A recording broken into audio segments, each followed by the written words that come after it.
안녕하세요. 재미의 이유의 홍란지입니다. 네, 저는 오늘 권혁주 작가님과 함께 재미의 두 번째 공식을 알아보는 재미스터디로 돌아왔습니다. 자, 재미스터디를 같이 함께 해주실 권혁주 작가님, 안녕하세요. 네, 안녕하세요. 웹툰 작가 권혁주입니다. 반갑습니다. 반갑습니다, 작가님. 작가님, 벌써 봄이 온 것 같죠? 네, 이제 봄도 왔고, 그 작가님께서 살고 계신 그곳에는 꽃이 좀 피고 있나요?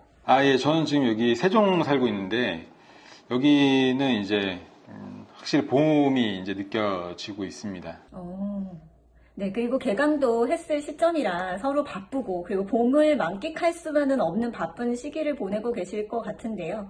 그래도 이렇게 바쁜 와중에도 네, 저희의 녹화는 계속되고 저희의 재미스터디는 계속됩니다. 저번 시간에 저희가 재미공식 첫 번째를 말씀을 드렸었어요. 그래서 저희가 합의했던 그 내용에 대해서 잠시 갈무리를 해드리면 개그하기 어려운 시대다. 그러니까 어느 순간 개그 웹툰이 굉장히 대중적인 인기를 얻고 있었는데 요즘은 개그 웹툰뿐만이 아니라 다양한 장르가 굉장히 많이 범람하는 시대이기 때문에 개그 웹툰만 대중화되지는 않는다. 더불어서 요즘 시대는 개그를 하기가 조금 어려운 시대 아니겠냐. 그래서 여러 가지의 복합적인 원인으로 개그하기는 좀 어려운 것 같다라는 전제를 깔고 저희가 시작을 했어요. 그런데 그럼에도 불구하고 재미있는 혹은 웃기는 감흥을 주기 위한 어떤 재미공식 첫 번째를 여러분들께 소개를 시켜드렸었는데요. 권혁주 작가님께서 저희가 저번 시간에 만들어냈던 재미공식 첫 번째를 말씀해 주시겠어요? 내 이야기에서 웃음거리를 찾아라. 진정성이 확보된 자신의 이야기는 어떤 희화화도 가능하다. 그리고 단서가 있었는데요.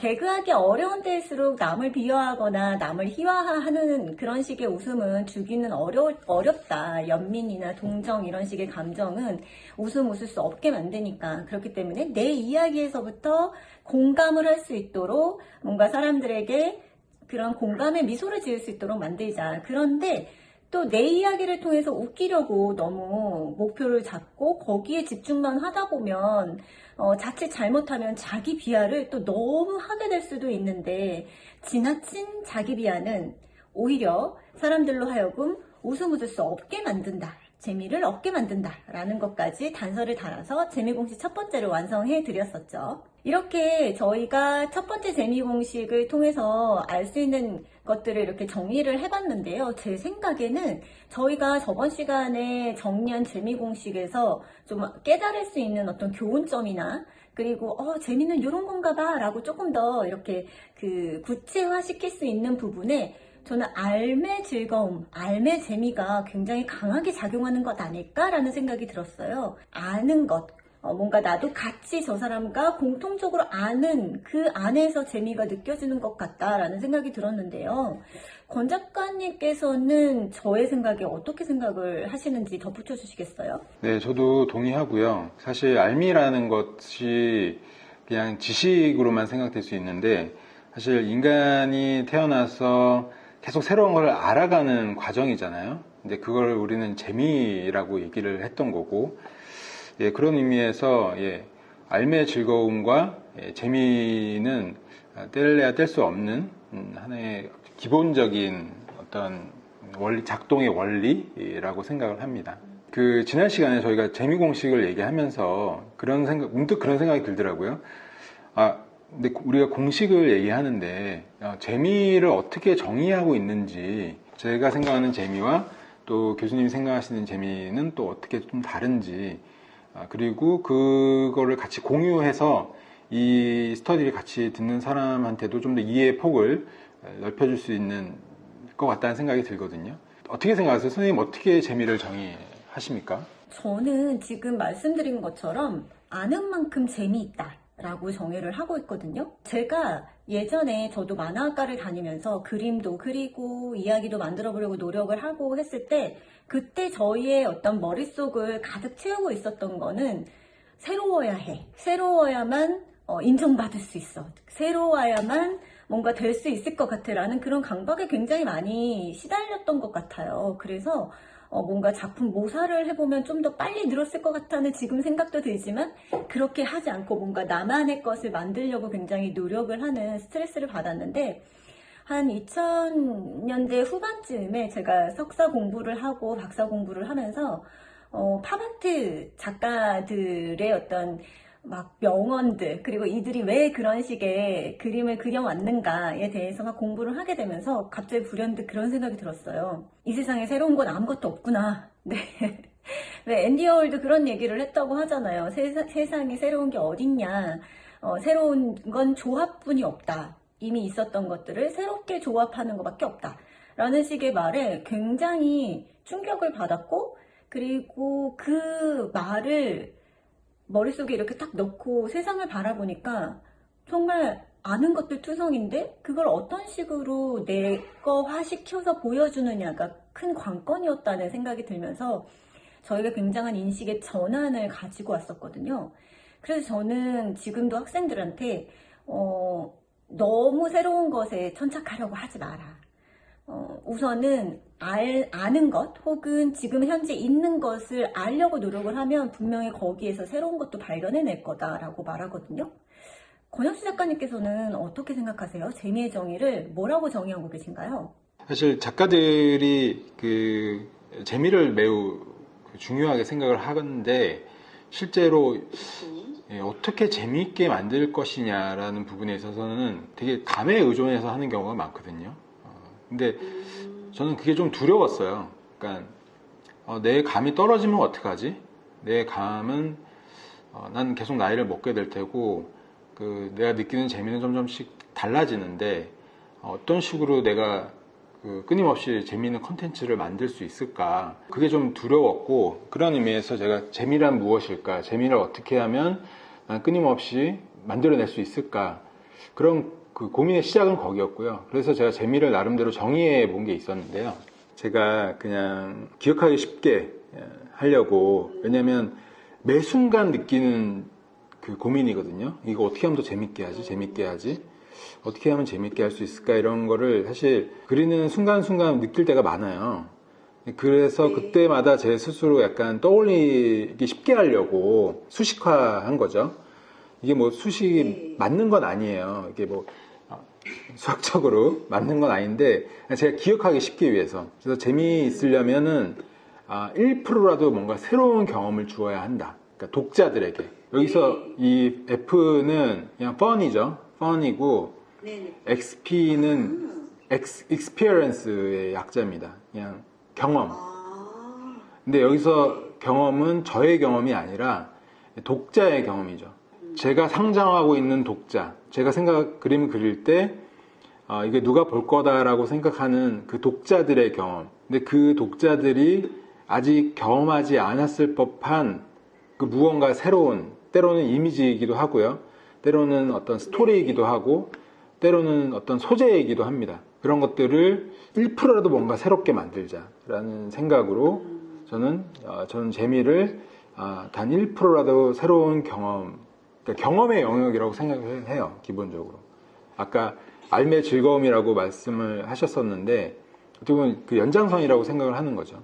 경험이라고 한다면 지금 작가님께서 굳이 그러니까 새로움이라고 안 하시고 경험이라고 넣으신 걸 봐서는 뭔가 읽는 행위까지 그 안에 들어가고 공유하는 행위 혹은 댓글을 쓰는 행위까지 포함이 되는 것 같은 느낌이 드는데요. 네, 맞아요. 정확합니다. 자, 이렇게 각자의 재미의 정의를 알아봤는데요. 저 같은 경우는 알아야 재밌다. 그리고 아는 것을 재조합하는 데 재미가 있다라고 말씀을 드렸는데 권 작가님 같은 경우는 재미란 단 1%라도 독자가 새로운 경험을 했을 때 재미가 있는 것이다 라고 정의를 해주셨어요. 그래서 어떻게 좀 다른 방면에서 저희가 완전히 다른 측면에서 이야기를 하는 것 같다는 생각이 들기도 하는데 지금 권 작가님께서는 재미있는 새로운 경험이야 라고 하면서 새로움에 방점을 찍으셨고 저는 알아야 돼. 알아야 재밌지 라는 것에 대해서 좀 방점을 찍어서 뭐지? 왜 합의가 되지 않지? 라는 식의 생각이 들 수도 있습니다. 그래서 그런 식의 어떤 저희의 다른 식으로 바라보는 재미의 각도가 과연 이게 다른 걸까? 다른 말을 하는 걸까? 혹은 같은 방향성을 보고 있는 걸까에 대해서 조금 더 치중해서 말씀을 드릴 테니까 그 부분을 여러분들이 많이 집중해서 들어보시면 좋을 것 같아요. 그리고 저는 이 아는 것이 재밌어. 그러니까 아는 만큼 재미는 있는 거야. 알매 즐거움을 무시 못하지 라는 식의 생각을 굳힌 계기가 있었는데요. 2000년대 개그 웹툰이 흥할 때 굉장히 여러 가지를 패러디한 패러디 컷들이 웹툰에 굉장히 많이 등장했었어요.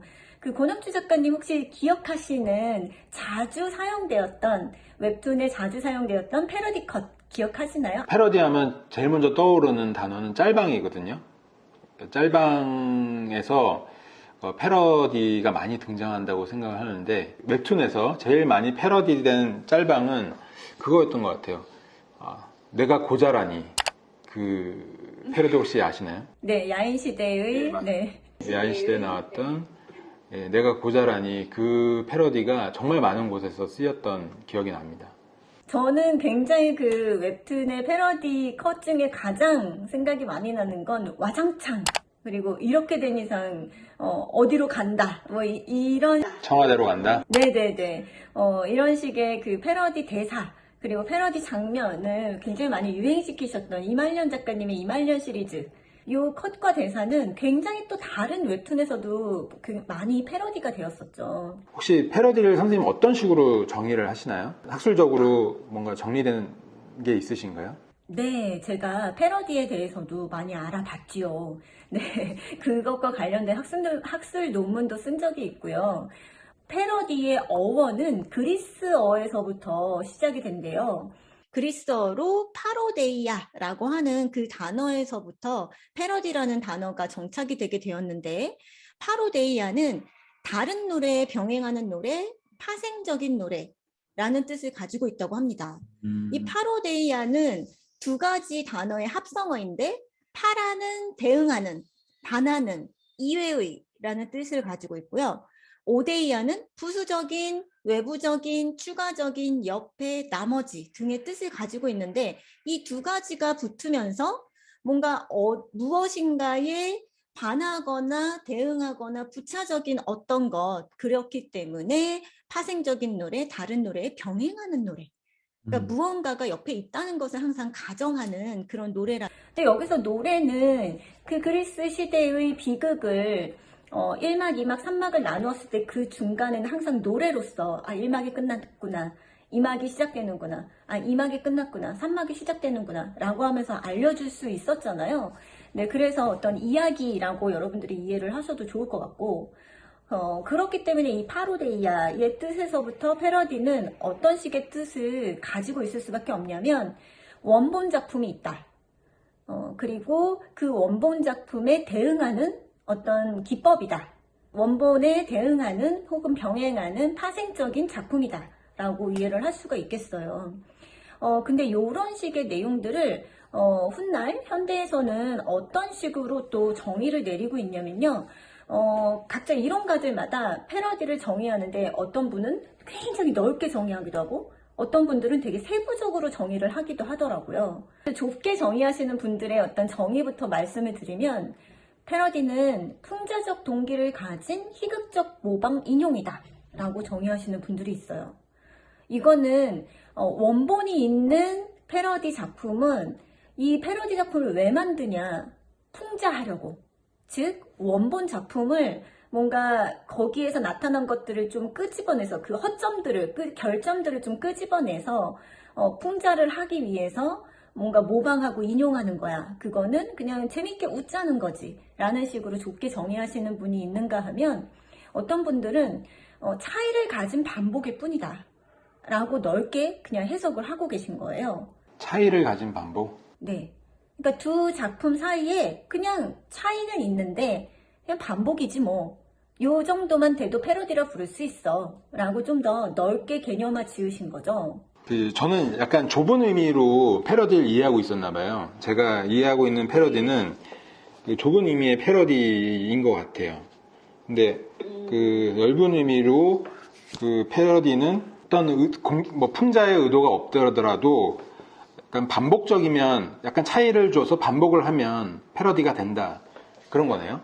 그쵸. 그렇게 얘기를 하시는 분들이 있으셨더라고요.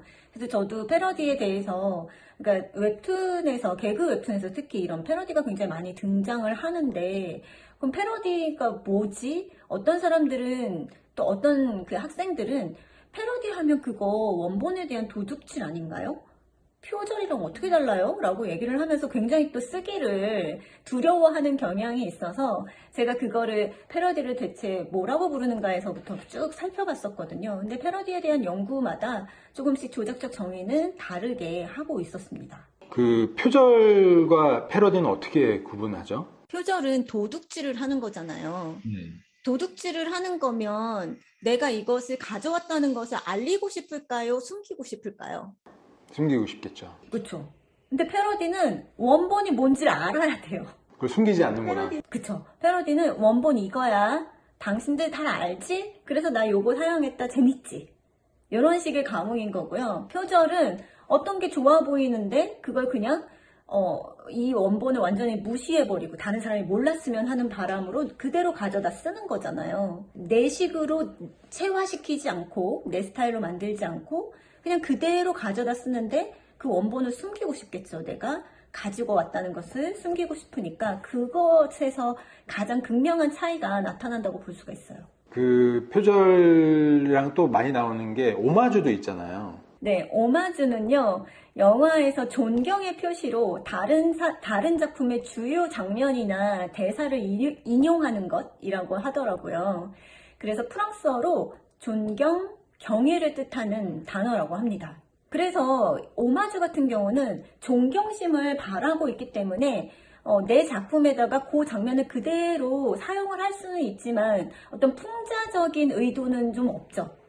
그렇지만 넓은 의미의 패러디의 의미, 차이를 가진 반복이야 라는 점에서는 또 패러디라고도 볼 수도 있을지도 몰라요. 그런데 어떻게 다시 한번 생각을 해보면 패러디라는 단어가 원래 어원이 파로데이아였다라는 것을 우리가 생각을 해봤을 때 오마주도 파로데이아의 일종이었겠구나라고 생각하는 게 저는 이상하지는 않다라고 생각을 합니다.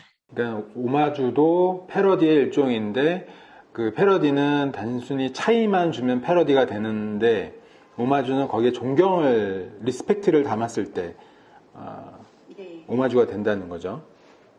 근데 웹툰 환경에서 되게 좀 조심스러운 게 뭐냐면 나는 존경을 담아서 오마주 했는데 댓글에서는 표절이라고 댓글이 막 달리는 상황에서는 어떻게 해야 될까요?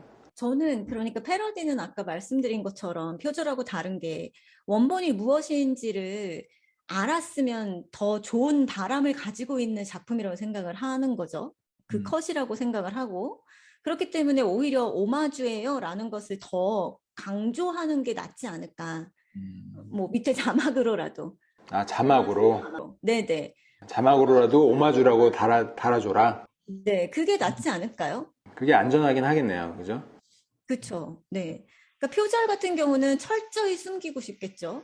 그렇지만 오마주나 패러디는 원본 없이는 사실은 작가가 왜 이걸 이렇게 넣었는지에 대해서 이해하기도 어려워서 재밌지가 않은 거예요. 알아야 재밌어 라고 하는 항목에 가장 잘 부합하는 어떤 표현 수단이 패러디다 라고 보여지는 거죠. 저 여기서 궁금한 게 있는데요. 권 작가님은 웹툰에서 직접 패러디로 활용해 보신 적 있나요? 그럼요. 많이 하죠. 어떤 패러디를 하셨나요? 저는 그 패러디를 할 때 약간 주의하는 게 있어요. 이게 첫 번째 뭔가 원본이 있어야 되는데 그 원본을 차용해 오는 거잖아요.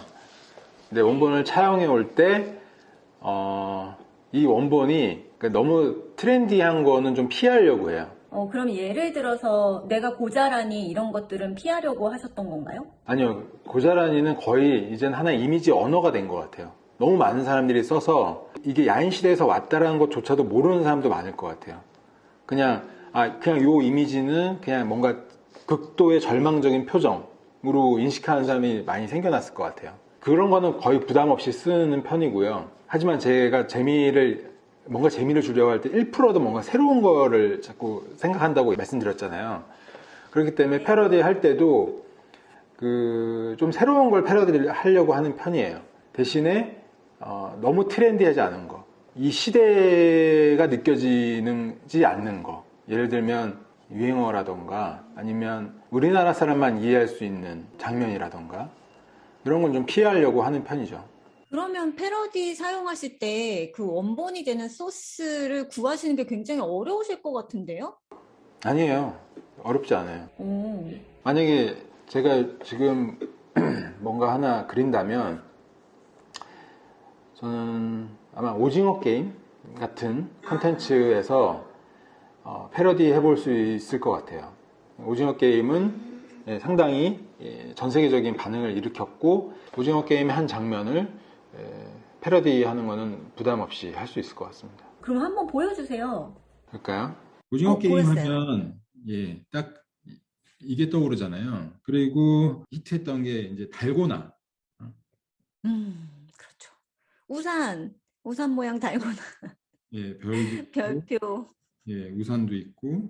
이 정도는 이제 사람들이 많이 이미 알고 있는 거잖아요. 저는 네. 만약 여기에 뭔가 새로운 재미를 더하고 싶다. 이걸 패러디하고 싶은데 그럴 때는 저라면 아마 이럴 것 같아요.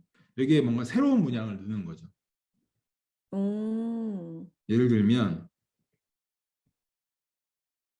혹시 이거 아세요? 아니요? 모르시는구나. 예. 네. 이게 조호민 작가님이 본인을 캐릭터화한 이미지거든요. 작가님, 예. 제가 모를 때는 이게 뭐지? 하면서 웃을 수 없었는데, 작가님께서 알려주자마자 갑자기 재밌고, 맞다, 공감되네요. 저는 이제 요런 타이밍에 이제 고민을 하는 거죠. 내가 지금 이걸 누구에게 보여줄 것이냐라고 했을 때, 지금은 조호민 작가님을 그렸는데, 교수님은 한 번에 이해하지 못하고, 하지만 또 한 번에 이해한 사람은 있겠죠.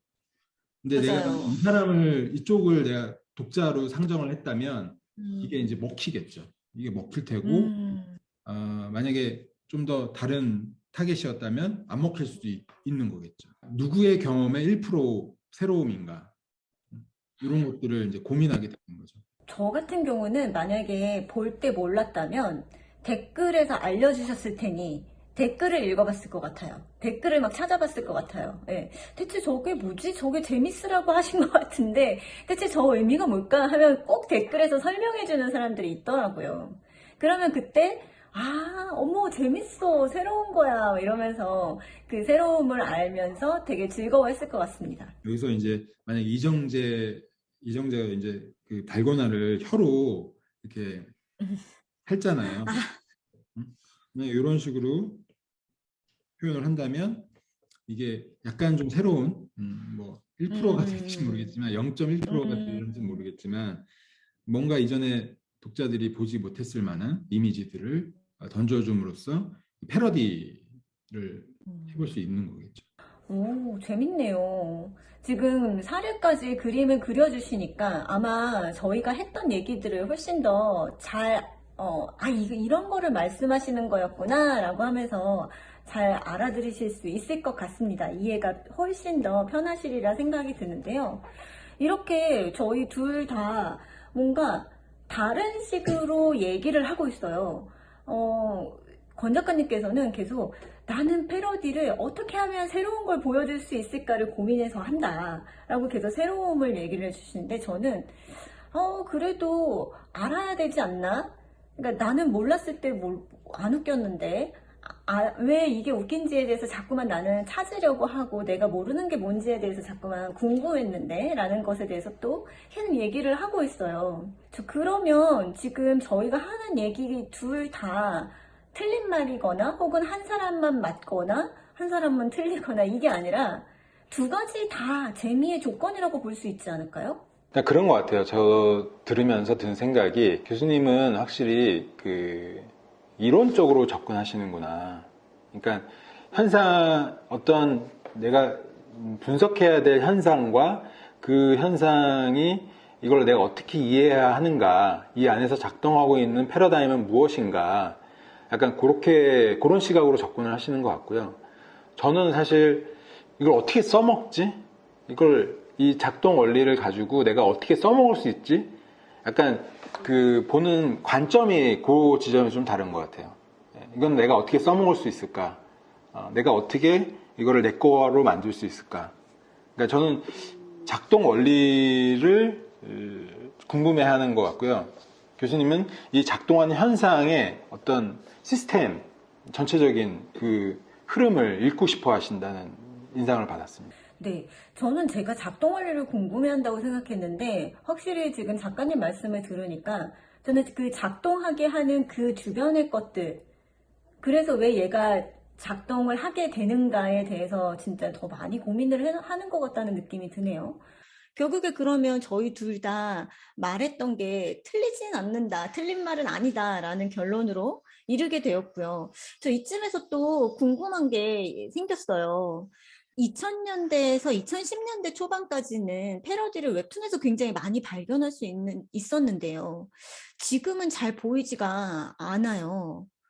혹시 그 이유에 대해서 생각해 보신 적 있으세요?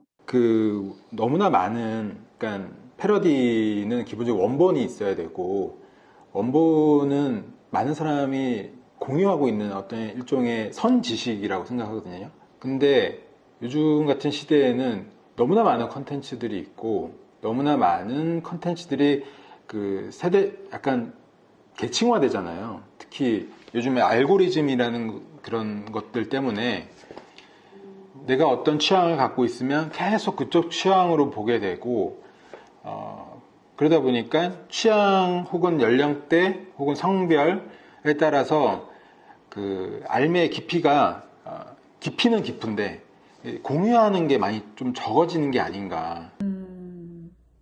그러다 보니 사실 예전에는 광고 패러디를 되게 많이 했거든요. 그러니까 CF 광고.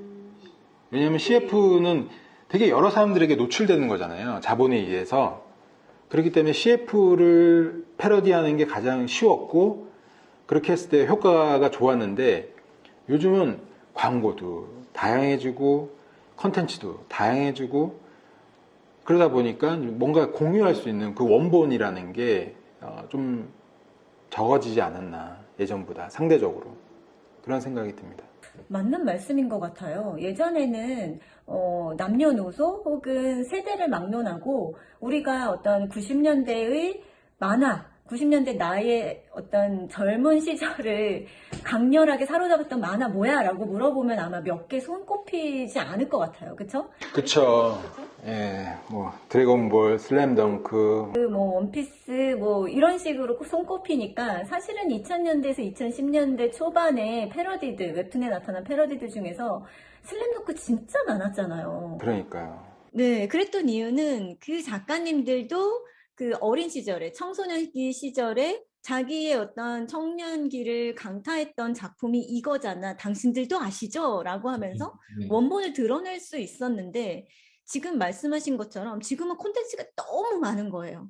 그리고 게다가 너무 많다 보니까 큐레이션이 되어야만 이 콘텐츠들이 살아남을 수 있다라고 해서 취향 중심으로 맞춤형 서비스를 하다 보니까 대중적인 저변이 넓은 어떤 작품 하나를 꼽아봐 라고 하면 이렇게 오징어 게임 정도는 나올 수 있지만 웹툰에서도 찾기가 힘들고 뭐 유튜브 콘텐츠에서도 찾기가 힘들고 드라마에서도 찾기는 어려운 것 같아요.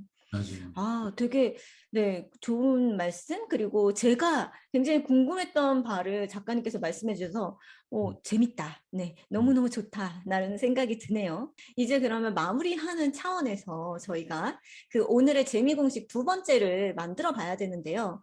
이 재미공식 만들기 전에 그리고 패러디 얘기하기 전에 저희가 각자 생각하는 재미의 정의에 대해서 말을 했었는데 아직까지도 권 작가님께서는 재밌으려면 새로운 1%의 경험이 중요하다라고 생각을 하시는 거죠? 근데 얘기를 하면서 든 생각이 선생님이랑 저의 생각이 그렇게 많이 다른가? 라는 생각이 들었어요. 저는 좀 같은 것 같거든요. 그러니까 물론 선생님은 아는 만큼 재미있다. 그렇기 때문에 무조건 새로워지려고 하려고 하기보다는 뭔가 알고 있을 만한 것들을 재조합해라 라는 얘기였고요. 저는 1%만 새롭게 해라 라는 거였잖아요. 그러니까 어떻게 보면 선생님 하신 말이 저한테는 약간 전제예요. 그러니까 아는 만큼 재미있다. 그러니까 제가 1%를 강조하긴 했지만 만약에 90% 새롭다라고 한다면 재밌지 않을 거거든요. 오히려 낯설 거라고 생각을 해요. 좀 과하게 재밌으려고 난 1%가 아니라 뭐 20% 재밌게 해야지 라고 해도 좀 위험하다고 생각을 해요. 뭔가 새로운 걸 만들어내는 건 좋지만 그렇다고 과도하게 새로운 거를 추구하다 보면은 사람들이 낯설게 느낄 수 있다고 생각을 합니다. 그래서 저는 제 스스로 1%라도 새롭게 만들자라고 저 스스로에게 주문을 걸듯이 저는 재미를 정의한 건데 어떻게 보면 선생님 하신 말씀이 저한테는 전제로 깔려 있는 거예요. 아는 만큼 재밌기 때문에 1%만 새롭게 더 해보자. 창작하는 입장에서. 그렇게 저는 정리가 되는 것 같습니다. 네, 저도 역시 권 작가님의 말씀을 들으면서 사실 저도 새로운 게 전혀 없으면 지루해질 거라고 생각을 하거든요. 희극적 경계 현상이라는 게 있어요. 나중에 기회 되면 설명을 드리겠지만, 그러니까 웃기지 않는 그런 식의 어떤 수사법이랄까요? 그런 것들이 있는데 그 중에는 지루함, 연장, 길게 느리기, 아는데도 또 반복하기, 뭐 이런 게 있단 말이죠. 그러니까 반복은 웃기는데 굉장히 중요한 기제, 방법이지만 그게 너무 과하게 일어나면 지루함을 느끼는데 그런 거는 재미에 완전히 위배되는 그런 감흥이잖아요. 그래서 저도 아는 만큼 재미있고 아는 것들을 어떻게 하면 새롭게 재조합을 내 식으로 해볼까라는 것도 저도 무시하고 있지는 않기 때문에 진짜 권 작가님과 저의 재미의 정의가 어느 그 부분에서 이렇게 딱 크로싱 되는 부분이 분명히 있다는 생각이 드네요. 네. 그러면 이번 주에 재미의 공식 두 번째는 어떻게 정의할 수 있을까요? 저는 이렇게 정의할 수 있을 것 같은데요. 아는 만큼 재밌다. 아는 만큼 재밌는데 단 1%만이라도 새롭게 조합을 해서 독자들에게 새로운 경험을 선사하자. 야, 저희 재미 공식 너무 잘 만드는 거 아닙니까? 이렇게 네, 자화자찬이긴 하지만 재미 공식 두 번째도 성공리에 저희가 여러분들께 제안을 해드릴 수가 있었네요. 이쯤 되면 뭔가 자화자찬이기도 하지만 한쪽 뒤가 좀 이렇게 무겁기도 해요. 한쪽은 좀 무거운 마음이 들기도 합니다. 세 번째는 뭘로 할까? 뭐 매번 나오진 않을 수도 있겠죠. 이쯤에서 뭔가 매번 나오진 않을 수 있다라고 얘기를 해주시는 건가요? 최대한 저희가 노력을 해서 세 번째, 네 번째, 다섯 번째 공식을 계속해서 말씀해 드릴 수 있으니까 여러분들 계속해서 지켜봐 주시고요. 오늘 저와의 그 스터디 어떠셨는지 한번 이야기해 주시겠어요? 권 작가님? 네, 저는 일단 오늘 교수님과의 궁금했어요. 교수님은 재미를 어떻게 정의하고 계시는지. 그러니까 저는 예전에 이제 수업에서도 항상 학생들에게 재미를 정의해보라고 많이 과제를 내줬었거든요. 그러면 정말 많은 이야기들이 옵니다. 근데 제가 늘 주의했던 게 재미를 재미로 정의하지 말아라. 그래요. 그러니까 뭔가 정의를 할 때는 종개념이 있고 종차라는 게 있잖아요. 근데 꼭 학생들이 많이 범하는 실수가 재밌으니까 재밌지. 이라고 논리를 얽어버리는 경우가 많아요. 근데 그렇게 돼버리면 그걸 적용하기 힘듭니다. 그러니까 왜 재밌었지? 라고 하는데 재밌었잖아. 근데 그게 워낙에 우리 삶에 많이 이렇게 경험하는 너무나 일상적인 공기 같은 경험이기 때문에 재밌으니까 재밌지가 논리적으로는 말이 안 되는데 일상적으로는 이해가 되는 말이라는 거예요. 그래서 저는 그 부분을 재미를 재미로 정의하지 말고 재미를 다른 개념으로 너만의 언어로 다르게 한번 정의를 해봐라. 그래야 이거를 적용할 수가 있다 라고 얘기를 많이 하거든요. 저는 오늘 교수님과 얘기를 나누면서 교수님은 이런 부분들을 중요시하고 그 알미라는 것들을 재미의 어떻게 보면 기초적인 베이스로 생각하고 계시는구나. 예, 그런 부분에 있어서는 오히려 저는 되게 많이 비슷하다라는 생각이 좀 들었습니다. 저도 굉장히 비슷한 시점을 갖고 있어요, 작가님과. 그래서 제가 글을 쓰는 이유도 사실은 재미있는 것을 봤을 때, 그리고 내가 좋아하는 것을 봤을 때 어떤 부분이 좋고 어떤 부분이 재미있는지를 구체적으로 설명하고 그 감흥을 나누어야 이 어떤 웹툰과 뭐 각종 콘텐츠가 굉장히 많이 소비될 수 있게 범람하는 시대에 어떤 비평적인 그런 시야를 확장할 수 있는 계기가 될 거야. 그래서 훨씬 더 자주적으로 내가 작품을 선택할 수 있을 거야 라고 생각을 하거든요. 근데 거기에서 가장 선행되어야 할 문제는 내가 재미를 어떻게 생각하고 있지? 나는 어디에 재미를 느끼고 있지? 라는 것들을 구체화해서 그 이야기를 좀 다른 식의 생각을 하는 사람들과 나눠봐라. 그러면 작가님과 저처럼 서로 다른 식의 생각을 하고 있는 줄 알았는데 사실은 같잖아. 큰 방향에서는 우리는 같은 길을 가고 있잖아. 같은 것들을 좋아하고 좋은 작품이라고 생각하고 재밌는 작품이라고 생각하는구나 라고 합의를 내릴 수 있다는 생각이 들거든요. 네, 그래서 뭔가 이런 식의 작업들이 계속해서 많이 늘어난다면 얼마나 이 더 좋은 작품들이 많이 나타날까, 얼마나 더 재미있는 작품이 만들어질까라는 기대가 생기고, 그리고 너무나 즐겁네요. 재미있는 것들에 대해서 얘기를 하니까요. 그러면 작가님과 저의 두 번째 재미의 공식을 제안 드리면서 저희는 오늘 재미의 스터디를 여기서 마치도록 하겠습니다. 재미의 스터디의 권혁주 홍난지였습니다. 다음 주에 만나요.